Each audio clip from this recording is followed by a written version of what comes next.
rencontre La Voix Abdel-Fadel. Luc Lavoie, t'as vu le budget de l'an 1 présenté par Paul Saint-Pierre Plamondon ce matin et je l'ai senti dès que t'es rentré en studio, Luc. T'as changé. Ben, je voudrais te rassurer là-dessus, Yasmine. À un moment donné, je regardais mes nouvelles ce matin, là, puis je me promène d'un canal à l'autre. Puis là, j'ai vu que les canaux francophones au Québec étaient sur une conférence de presse de Paul Saint-Pierre Plamondon avec son budget de l'an 1. C'est ce que j'ai fait? J'ai changé de canal. Parce que t'étais déjà convaincu. Non, ça m'intéresse pas. Ce genre d'exercice futile, de balivernes et de conneries, ça m'intéresse absolument pas. Pourquoi il fait ça? Ben, pour amuser sa petite gang de séparatistes. Voyons. C'est pas bon, ça.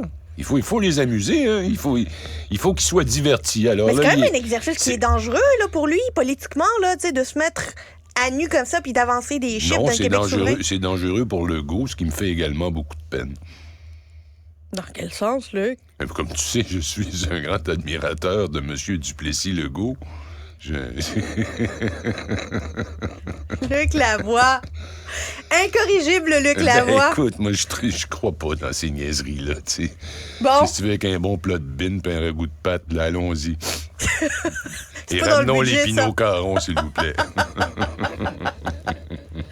Bon, trêve de plaisanterie, parlons de choses sérieuses. Le Hamas et Israël, les bombardements qui continuent sur Gaza, en même temps les otages qui sont pas libérés.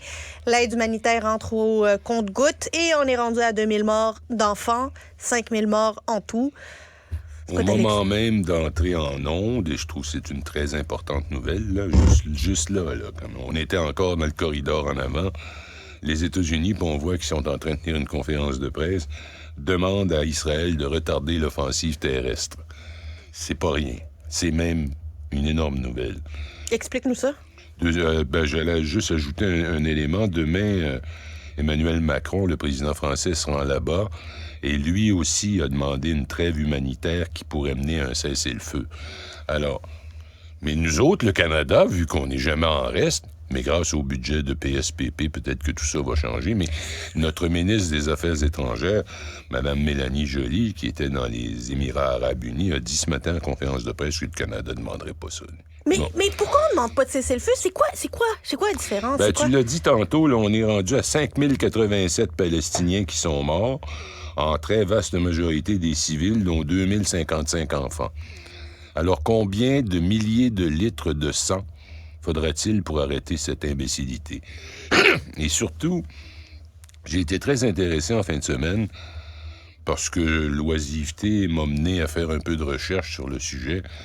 Et j'ai commencé à constater que de plus en plus, dans divers médias internationaux, il y a des voix juives israéliennes. Qui commencent à se lever. Oui, puis qui se lèvent, puis qui vont pas mal loin. J'ai un cas ici que j'ai retenu, le cas du général Shlomo Brom. C'est un expert du renseignement, c'est un ancien membre de l'équipe de sécurité nationale du gouvernement. On peut pas mettre en doute sa loyauté à son pays. Et son nationalisme envers Israël. Il a dit, en gros, là, si on résume, c'est dans The Economist, il dit il y a deux voies possibles qu'on doit envisager immédiatement, pas dans un rêve lointain, soit la solution à 2 États, et puis quand le monde y croit, ou alors, il va falloir mettre fin à l'apartheid qui règne sur Israël. Et ça veut dire, il y a même plus que 2, il y a 3-4 sortes de citoyenneté en Israël. Il y a ceux qui, les musulmans, les Arabes, qui étaient là en 1948 au moment de la proclamation de l'indépendance et qui ont trouvé moyen de ne pas se faire sacrer dehors au bout du fusil. Eux autres ont une citoyenneté qui leur permet de voter, qu'ils ont des élus à la Knesset, mais ils n'ont pas le droit d'acheter de lopin de terre, t'as pas le droit d'acheter n'importe quoi qui apparaît, qui est le sol israélien. Foncier. Et là, après ça, tu peux descendre. Tu sais, dans les territoires occupés, ils n'ont aucun statut. Puis Gaza en est une belle preuve. Ils en font des apatrides, ils les enferment. Ils décident dans Jérusalem-Est, bon, on fait une nouvelle colonie ici, colonie juive, alors on rentre dans les maisons des Palestiniens, puis on les sacre à la porte, puis ils sont à la rue, et puis on détruit les maisons. Et puis tout ça, est en train de... C'est drôle la dynamique qu'une guerre peut enclencher. Ce qu'on a devant nous, là, c'est soudainement les gens sont confrontés à arrêter de vous raconter des histoires, arrêter de lire les nouvelles qu'on voit. Il y a eu une frappe aérienne, je sais pas moi, il y a 4 mois, sur Gaza, sur une cible, patati patata. Et regardons les choses en face. Il n'y aura jamais de paix pour Israël. Il n'y aura jamais de paix pour cette région du monde tant qu'on n'aura pas corrigé mais c'est quasi révolutionnaire dans leur contexte, cette définition en vertu de laquelle tu es citoyen du pays à condition que tu sois juif. Et les gens qui étaient là avant, on les sacs d'or. Puis s'il y a quelqu'un dans leur maison qui disons, participe à des manifestations, appartient à des groupes résistants, on amène un bulldozer puis on détruit la maison.